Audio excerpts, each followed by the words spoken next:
If we want to go back and ask the question, when was Donald Trump first contagious for coronavirus? The answer is actually a very scary one, because it likely was during the debate with Joe Biden on Tuesday. Fortunately, so far, Joe Biden has had it's either 2 or 3 negative coronavirus tests, and it's probably another day or two before he would be completely out of the woods due to the incubation time during which you would not yet test positive. But what we do know are the following. First of all, Donald Trump lied about his tests. When Donald Trump was interviewed on the Sean Hannity program Thursday night at 9 p.m. Eastern, 9 or 10, I believe 9 p.m., might be 10 p.m. That was before his 1 a.m. announcement of testing positive. He said, "I've been tested and I'm waiting for the results." But in reality, Donald Trump had already had a positive rapid test at that time. He had had a positive test and was waiting on results from a second PCR test. Trump already had a positive test, but pretended that he had not. Then Donald Trump's doctor talked on Saturday morning, said we're 72 hours in, which puts us at Wednesday morning. And then later the doctor said, no, I misspoke. That's not true, but already very weird.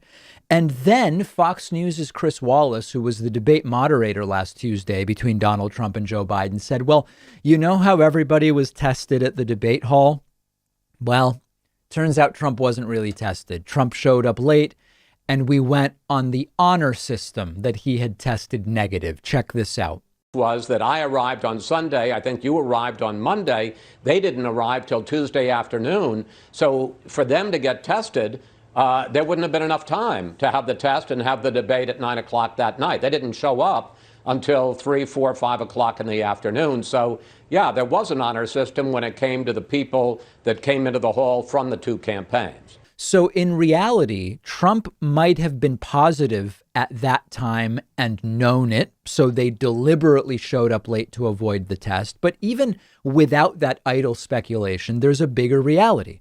According to Dr. Ashish Jha, dean of the Brown University School of Public Health, based on the timeline that they admit to, Trump likely was infected between Saturday and Monday. That points to the Amy Coney Barrett super spreader event. I'm talking about not this previous Saturday, but the one before it. Takes 5 days on average for the virus to be detected from the point of view of an infection, and then it can remain detectable for up to 14 days with some exceptions. On average, coronavirus remains undetected for around 5 days after the point of infection, which means that Trump likely was infected and likely contagious on Tuesday. Although fortunately, as far as at least on stage, he didn't go near Joe Biden. And indeed, so far, Joe Biden has tested negative multiple times after the debate. Chris Wallace was also on stage with them, and he says he will get tested, but is waiting because his doctor told him early on you could get a false negative. Take a look at what Chris Wallace had to say. Minutes. You've got some people testing positive. Senator Mike Lee, who we've learned was at the White House earlier this week. Can you maybe umbrella all of this for us with what we should be watching for? Well, I'm going to tell you what my doctor is telling me, which raises some questions for me. And, you know, I'm only going to tell you what my doctor is telling me, but it does raise some questions about the timeline because I'm going to have to get a test. I'm in a uniquely vulnerable circle. The 3 people on the stage for an extended period were the president and the vice president and me, all without masks. And my doctor is telling me that I shouldn't get a test today because it takes 5 days for the virus to load up enough, and that I could have a test, but it might well be a false negative. The significance of that to me is that if the president had a test yesterday and it tested positive, then I think he had the coronavirus during the debate because, you know, this talk about, well, he was with Hope Hicks on the plane in Minnesota on Wednesday. I don't think you'd have a positive test. And again, I'm not a doctor. I'm simply telling it in terms of what I was told by my doctor. It wouldn't load up enough to have a definitive positive test for about 4 or 5 days, which is why I'm not getting tested until next Monday. So Chris Wallace actually making absolute and total sense here. Now, why is Chris Wallace in a studio saying this? Shouldn't Wallace also be quarantining if he may have been exposed and has not yet had a negative test?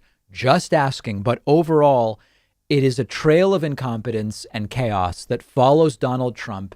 His actions and decisions and behaviors are disastrous everywhere he goes. And this actually makes Trump's criticism of Joe Biden during the debate for wearing a mask, a big mask, it makes it even more immoral and ridiculous. Remember this? I don't wear masks like him. Every time you see him, he's got a mask. He could be speaking 200 feet away from it. He shows up with the biggest mask I've ever seen. Well, we now know that at the same time that Donald Trump was laughing at Joe Biden for wearing a big mask and having small crowds at his events and so on and so forth, in all likelihood, Donald Trump was contagious at that time. How insane is this situation? And we better hope that Joe Biden does not end up testing positive. It doesn't. Chris Wallace announced at the start of the debate, the candidates have agreed not to shake hands. At the end of the debate, they did not approach each other. At one point, it sort of seemed like Donald Trump was going to approach Joe Biden. And if you watch that moment again, you can't really tell, but it's possible that Melania Trump held him back. Who knows what Melania Trump knew at the time about Trump's coronavirus status, because they won't answer questions such as, when was Trump's latest negative test? They won't tell us. Kayleigh McEnany has said she's not going to tell us because of privacy reasons, if you can imagine. We simply do not know and are left to speculate. How insane is this situation? Let's talk a little bit more about Chris Wallace now.